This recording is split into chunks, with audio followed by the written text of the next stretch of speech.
محاذونه دا دوه قسمه وي. دشمن سره یو انسان هغه سره محاذ او جنگ کوي په توره ټوپک او دا رنګ په نورو شیزونو. دویم محاذ اسلام باندې داغي د طرف نه حمله کیږي، نو داغي دفاع په جبه باندې کیږي، دلایل باندې کیږي، براهین باندې. دا هم الله رب العالمین په نسبت باندې ډیر لوی مقام او مرتبه ده چې د دین دفاع کې الله رب العالمین ته استعمال کوي او ته د دین دفاع کوي. په دې وجه باندې موږ یو سلسله شروع کړې ده د نبی علیه الصلاۃ والسلام د احادیثو دفاع او باغی باندې د شبهات او اعتراضونو جوابونه او داغي تاریخ د قرآن او د سنت پرانا، او بیا به د یو فردن اعتراض جواب کو. کم اعتراضونه یا شبهې چې په عام خلکو کې مشهوري شوي. مونږه اول ابتدا د دین وکړه چې حدیث دا دغسی وحی دا لکه څرنګه چې قرآن وحی، او په هغه کې ابتدایي یو څو خبرې مونږ کړې.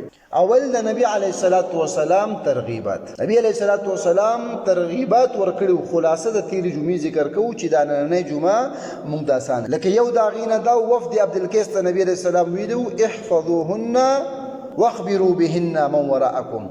دا تاسو یاد کړئ دا خبرې او شاته خپل کسانو ته قوم ته وروي، یعنی احادیث زما یاد کړئ. دغه رنګي نبی علیہ الصلوۃ والسلام فرمایي نذر الله عبدا سمع مقالتي فوعاها فاداها الى من لم يسمع. هغه انسان دی الله تر تازه او ساتي چې زما حادثه واوریدو خبره واوریده او هغه مخ کې ادا کړه هغه چاته چې نبی اوریدلی. یو حدیث تاسو دلته واوریدو او بهر چا نه دی اوریدلی، تاسو هغه ته د حدیث بیان کړي. نبی علیہ السلام وی ته دی الله رب العالمین ته د شاد او آباد ساتي، تا دې تر او تازه ساتي. د الله د رسول دعا ده تاسو دې وجه باندې کورونو کې دا احادیث ته نبی علیه الصلاۃ والسلام رسول. نو ترغیبات نبی علیه الصلاۃ والسلام ورکړي. لومبۍ خبره هغه بیان شوی و. دویم دا خبره شوی و چې د عربو قوت حافظه دا ډیره زیاته مضبوطه و. لکه ابن عبد البر رحمه الله وی داسې شاعرانو پکې چې یو ځل به یو خبره واوریده، اشعار به واوریدل، هغه ورته زبانیات. او بیا د صحابو مبارک د نبی علیه الصلاۃ والسلام چې کوم ملګری دوستان دي صحابه ورته ویل کېږي. د هغې د قوت حافظي دپاره دوه غټ اسباب موجود و، هغې طرف ته اشاره شوې وه. یو دا چې نبي علیه الصلاۃ والسلام د هغې تربیت په قلت الطعام، قلت الکلام، په قلت النوم باندې کړی و چې لږ خوراک، لږ څښاک، لږ خوب او لږې خبرې. احادیث په دې باندې رهنمایي کوي مونږ ته. ډیر احادیث په دې باندې موجود دي، مونږ بیان کړو، صرف خلاصه ذکر. دویم سبب چې کوم موجودو هغه معنوي او روحاني و چې هغه د صحابه او تقوا و. صحابه کې الله رب العالمین ناشنا یې راچولې او هغوی به د آخرت نه دومره یریدل. یو صحابي وایي یا الله کم سزا چې ته ماله په آخرت کې راکوې فعجله لی فی الدنیا، نو ماله هغه سزا په دنیا کې راکړه. دا هغه بار وخت تبه کېده. نبی علیه الصلاۃ والسلام ورته تاسو څه کړي دي، څه دي ویلي دي؟ وایي ما د الله نه داسې سوال کړی دی. نبی علیه الصلاۃ والسلام ورته مسکی شو، ورته ویې ګوره ربنا آتنا فی الدنیا حسنه وفي الاخره. یا الله دا دنیا درنوم خسته غواړو، آخرت ترنوم خسته غواړو. نو هغې یرې ته وګوره چې الله په آخرت کې کوم عذاب راکوي نو په آخرت کې مه راکړو، په دنیا کې راکړه. دا یره وه. نبی علیہ السلام او د تعلیم ورکو چې الله رب العالمین په دې خبر هم قادر دی چې دا دنیا هم زما ستا خسته کی او آخرت هم خسته کی. په دې وجه دا دعا ډیره ویل یا الله دا دنیا خسته کا، آخرت خسته کا. ربنا آتنا فی الدنیا حسنه وفي الاخره حسنه وقنا عذاب النار. په دې وجه باندې مونږ بیا د صحابه او غنور واقعات هم نقل کړیو. د ابو هريره رضی الله تعالی عنہ چې ټول نه سیوا احادیثو دا د نبی علیه الصلاۃ والسلام د نقل کړي دي 5374. او دغه رنګي د عمر رضی الله تعالی عنہ واقعا، عبد الله بن عمر بن عاص رضی الله تعالی عنہ چې سنن نبی داود کی واقعا ده. دغه رنګي رافع رضی الله تعالی عنہ، علی، انس، عائشه، ابن عمر او ابن مسعود رضی الله تعالی عنهم وعنهن. دا ټول هغه صحابه دي چې د احادیثو غټه ذخیره محفوظ کړي و. عمر رضی الله تعالی عنہ او د یو بل ملګری نو د یو بل سره دا لوز او خبره کړي و چې یو ورځ به زه کار کوم، بل ورځ به ته کار کوې. نو چې په کومه ورځ ته کار کوې په هغه ورځ به زه سهار نه در نه ماښامه پورې نبي علیه الصلاۃ والسلام سره یم. نو ته چې ماښام راشي د کار نه زه به تا ته د نبي علیه الصلاۃ والسلام هغه ټولې وحي بیان کړم چې دا نه نازل شوي دي. دومره یې مینه وه دین اسلام سره. ګوره عمر رضی الله تعالی عنہ څه وایي یو ورځ به زه کار کوم، یو ورځ به ته کار کوې. دومره یې د هغې اهتمام کولو.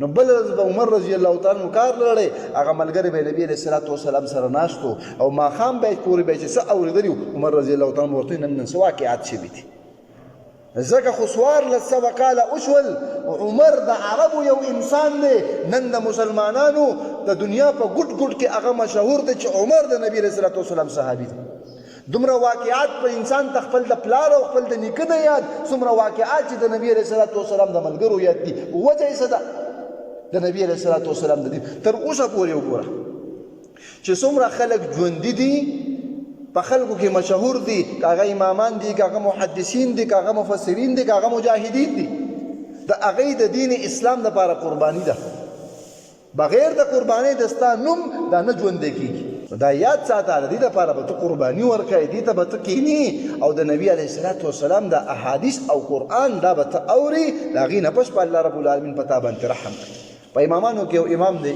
هغې به ډېر کرته یو کس ما ته حدیث بیانوي او هغه حدیث د ده د پیدایش نه ما مخکې اورېدلی دی یعنې دی لا پیدا هم نه او دا حدیث ما اورېدلی وي وایي زه هغه داسې اورم لکه چې په ړومبي ځل یې اورم او هغه ته نه وم چې دا ما اورېدلی دی ولې د نبي علیه الصلاة والسلام د حدیث د احترام د وجې نه په دې وجه باندې ما ځان باندې دا خبره لازمه کړې ده که زما نه په عمر باندې ډېر زیات کم عمر هلک وي درس کوي تدریس کوي سبق کوي قرآن او سنت بیانوي خلکو ته زه هغې ځای نه پاسم ولې لعلکم ترحمون او نور ډېر نبي علیه الصلاة والسلام احادیث دي په دې باندې دا رحم خو پسې حاصلېږي که نه ګوره پیسې چې ګټي سهار په تیاره به ځي او ماښام په تیاره به راځي ځان به ستړی کوي نو چې رحم غواړي برکت غواړي خیر غواړي نو کو لوی عالم دی که وړوکی عالم دی کښېنه ورته دې ته مه ګوره چې څوک یې بیانوي دې ته ګوره چې څه بیانوي قرآن او سنت درته بیانوي الله به دا کور د ستاسو د خیر او د برکت نه ډک دی او تاسو خو لا دا خبره کوئ دغې سره خوی خیر کم خلک چې دغې خلکو سره بیا مینه محبت ساتي الله هغې له خیر ورکړي دا خبرې معمولي نه دي که ما ته رحم غواړو شفقت غواړو مهرباني د الله غواړو خیر او برکت غواړو نو قرآن او سنت ته به کینو دی قرآن او سنت سره به مینه ساتو او دی قرآن او سنت له به ټیم ورکو اوس چېرته اعلان وشو چې را دوړې ته یو ټرک راغلی دی او هغې کې اوړه دي نو هر سړی به د بل نه مخکې روان وي که چېرته یو سیاسي لیډر راځي 2 ګنټې 3 ګنټې مخکې د هغه نه چې کوم دی نو سټیج برابرېږي او کرسی برابرېږي هر یو څیز برابرېږي خو د ستاسو کومه ذمهواري ده الله رب العالمین به د هغې په باره کې تاسو نه تپوس کوي نو دې اهتمام کوئ کوشش کوئ ګوره دا احادیث خو نبي اسلام ما دا وایي نو مسلمان دغه دی وی بې محنته نه دین شته نه سادین شته مشران وایي محنت پکای نو دین به هم حاصل کی محنت پکای نو سادین به هم حاصل کی ابو هريره رضی الله تعالی عنہ واقعات ذکر شوی دا رنګ نور صحابه واقعات ذکر شوی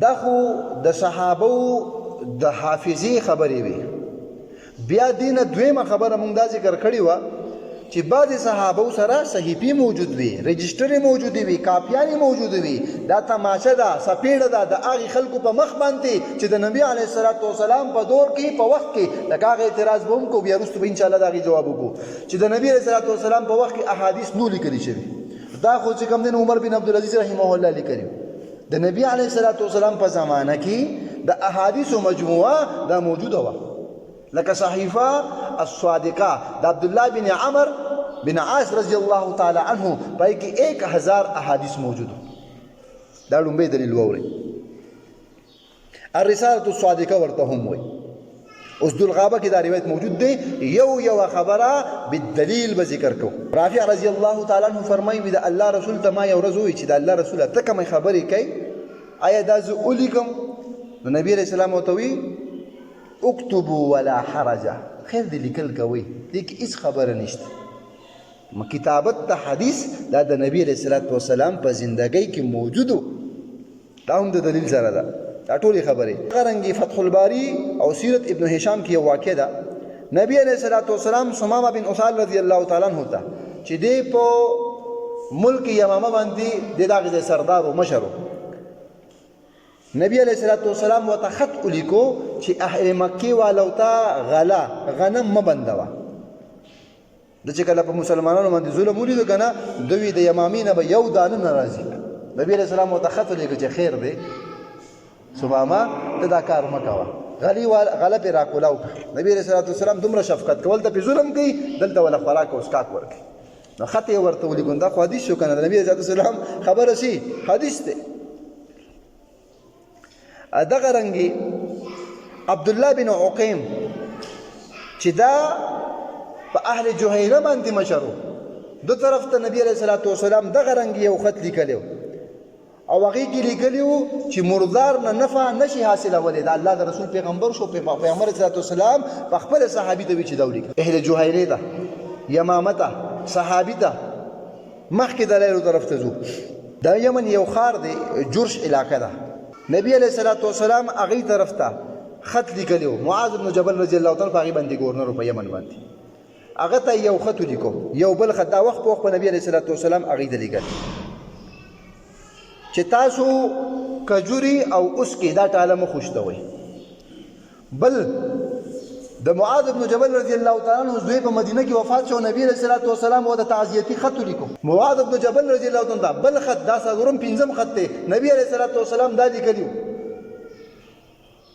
چې زکات په عشر به په څلورو څیزونو کې اخلي، او بارانونه به عشر اخلي او غیر بارانونه به شلمه اخلي. یعنی باران باندې چې کوم ځمکه وي اینه به لسمه حصه اخلي، او چې کوم باران والا نه وي خلک یې په اوښانو باندې راړي، په ټیوبویل باندې راوړي، پیپونه یې ورته لګوري، هغې نه به شلمه حصه اخلي. دا ورته نبي او وایي زکات د خوراک او څښاک د دې غلې دا په څلورو څیزونو کې دی. دا اوس هم دا خبره سره غنمو کې دی، اوربشو کې دی، کشمشو کې دی او کجورو کې دی. د نبي علیه صلات وسلام دا خط هم هغه ته لیږلی و. دغه رنګ یو خط نبی علیه صلات وسلام اهل هجر ته هم لیکلی و. نسائی کې روایت دی. معاذ ابن جبل رضی الله تعالی عنہ ته نبی علیه صلات وسلام یو بل خط لیکلی و چې تاسو به اهل ذمه چې کوم غیر مسلمین دي د هغې نه به زنانه ده او که نارینه ده 1 دینار به ترې اخلي، 1 دینار دا به د هغې نه اخلي. نبی علیه صلات وسلام دا خط لیکلی و. تاریخ بغداد کې او حلة الاولیاء کې دا واقعه دا موجود ده. دغه رنګې حسن بن عمر رضی الله تعالی عنہ فرمایي وایي نبی علیه صلات وسلام به احادیث وي نو ما به حفظ کولی نه شو، یادولی به نه شو. وایي نبی علیه صلات وسلام ما ته اشاره وکړه چې په دې سره مدد واخله که نه، مطلب ښې لاس طرف ته اشاره وکړه چې په دې باندې لیکه که نه، چې کوم احادیث زوام تا ته یادېږي نه. بعض انسانانو حافظه قوي وي، بعض انسانانو قوي نه وي، هغه نه خبره هېرېږي. نو دا حسن بن عمر رضی الله تعالی عنہ وایي چې د الله رسول علیه صلات وسلام ما ته اشاره وکړه چې په دې دې لیکه که نه، یعنې د ښي لاس ته اشاره وکړه چې په دې لیکل کوه، دا احادیث زمانه په دې باندې لیکه. بخاري کې دا موجود دي. نو زما احادیث دا لیکه نبي علیه صلات وسلام ورته سنن نبي داود کې هم دا روایت موجود دی. نو دا د صحابو حالت حافظه هم قوي وه، هغې طرف ته موږ اشاره وکړو. او د هغې د نبي علیه صلات وسلام احادیث لیکلي هم وو، او نبي علیه صلات وسلام په خپله هم خطوط لیکلي وو، او صحابه هم د نبي علیه صلات وسلام په وخت کې صحیفې دا موجود، لکه عمر صحیفه، د علي صحیفه، د عثمان صحیفه، د عبدالله بن عمر بن عاص صحیفه، دغه رنګې د نورو صحابو دا صحیفه. معد بن هلال رحمه الله وی یو ورځ انس بن مالک رضی الله تعالی عنہ موږ به د ډېرې تپوسنې کوله چې دا مسله څنګه ده، دا مسله څنګه ده. وی یو ځل یې د لاس نوري ونو ما ته وی چې راځه، وی کور ته یې بوتلم او سره رجسټر یو کاپۍ راواغېستل، ما ته یې وی چې دا د الله د رسول احادیث دي، ما ترې لیکلي. انس بن مالک رضی الله تعالی عنہ وایي دغه رنګې منکرین حدیث یوه خبره کوي. دو قسمه احادیث قرآن د حدیث نقل کړي دي، په احادیثو کې راځي. یو احادیث راځي چې تاسو حدیثونه ولیکئ، بل قسم احادیث راځي چې تاسو مه لیکئ. د منکرین حدیث چې د حدیث نه انکار کوونکي دي هغوی دلته یو خبره کوي چې وګوره نبي علیه صلات وسلام وایي چې احادیث تاسو مانه مه لیکئ. اوله خبره چې ګوره ستا دپاره حدیث حجت نه دی، نو ته د حدیث نه جواب څنګه کوې؟ دا ته چې کومه خبره کوي چې نبي علیه السلام حدیث مه لیکه، نو ته خو استدلال د هغې نه کوې، ته د استدلال څه نه کوې؟ هغې نه کوې. یو عالم ډېر ښایسته مثال د دې ورکړی دی.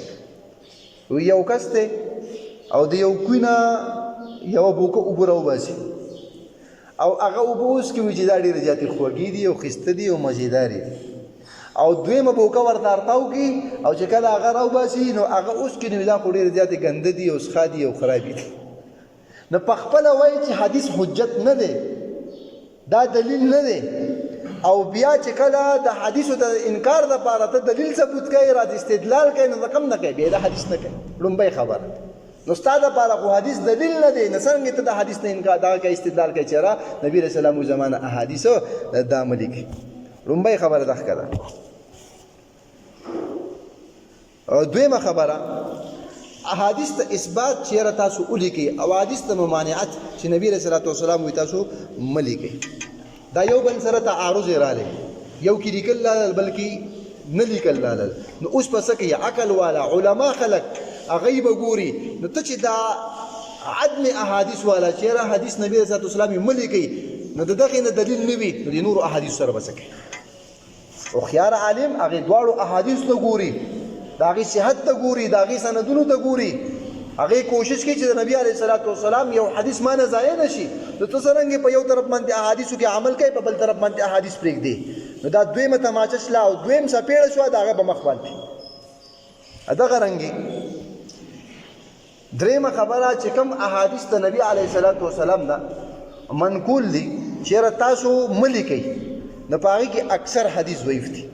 یو څو پکې شته، هغې طرف ته راځو او انشاءالله دا موضوع به لږه مخکې بوځو، د دې لپاره چې زموږ د ذهنونو نه دا ګند وځي. وخت په وخت باندې خلکو دا خبرې اورو. اکثر احادیث دا ضعیف دي. څلورمه خبره دې په باره کې چې کوم خلک دا خبره کوي، نو چې کوم ممانعت والا احادیث ته چې تاسو زمانه لیکل مه کوئ، په دې وجه دا وه چې نبي علیه الصلاة والسلام هغه وخت کې د قرآن ابتدایي وخت و، قرآن نزول کېدو، نو د قرآن او د حدیث یو بل سره ګډوډوالی راتلو. په دې وجه باندې نبي علیه الصلاة والسلام منع کړې وه چې هسې نه دا قرآن او حدیث دا د یو بل سره ګډوډ شي. قرآن ته یو وحی جلی ده، یو وحی خفي ده. نو نبی علیه الصلاة والسلام وایي هسې نه چې دا یو بل سره ګډوډ شي. بیا چې کله صحابه پوه شول چې د قرآن وحی او د حدیث وحی ده، فرق یې پکې کولی شو، نو بیا نبی علیه الصلاة والسلام د هغې اجازه دا ورکړې وه. نو دغه حکم بیا منسوخ شوی، دغه حکم بیا منسوخ شوی. راځو دویمې خبرې ته. دا خو د صحابو دورو، د صحابو په دور کې یو څو خبرې ثابت شي. یو د هغې حافظي مضبوطې وي، دویم د نبي علیه السلام ترغیبات موجودو، دریم هغې سره کتابونه د احادیثو رجسټرې کاپۍ دا موجودې وي. دا د نبی علیه السلام د زمانې حال